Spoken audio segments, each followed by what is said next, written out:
দেখুন বন্ধুরা, আজকে আমি একটা রান্না পরিবেশন করলাম। তা হচ্ছে পাঁপড় এবং আলু দিয়ে তরকারি। প্রথমে আমি কিছু ছোট পাঁপড় নিয়ে নিলাম।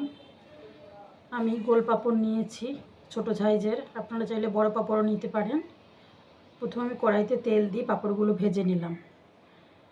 এরপরে আমি আলু নিলাম বড় বড় সাইজের, 3-4টা আলু নিয়েছি, লম্বা করে কেটে নিলাম, নিয়ে পরিষ্কার জলে ধুয়ে নিয়েছি।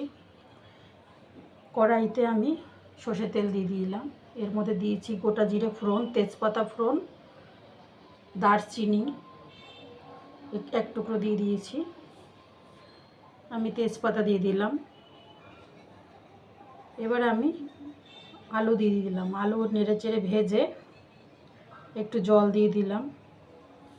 জল দিয়ে আলুগুলো সিদ্ধ হতে দিলাম। এর মধ্যে 1 প্যাকেট মিট মশলা দিয়ে দিলাম 5 টাকা দামের।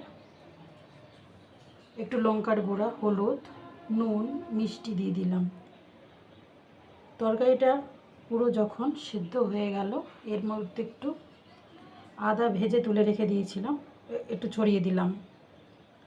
আর ভাজা জিরের গুঁড়ো, জিরে ধনে একসঙ্গে গুঁড়ো করে রেখেছিলাম, এগুলো দিয়ে দিয়েছি।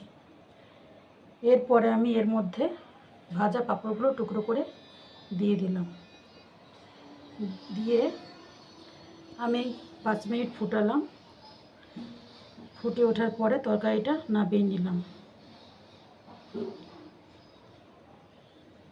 অসম্ভব সুন্দর এই তরকারিটি, আপনারা অবশ্যই রান্না করে খাবেন আর আমার চ্যানেলের পাশে থাকবেন। সবাই ভালো থাকবেন।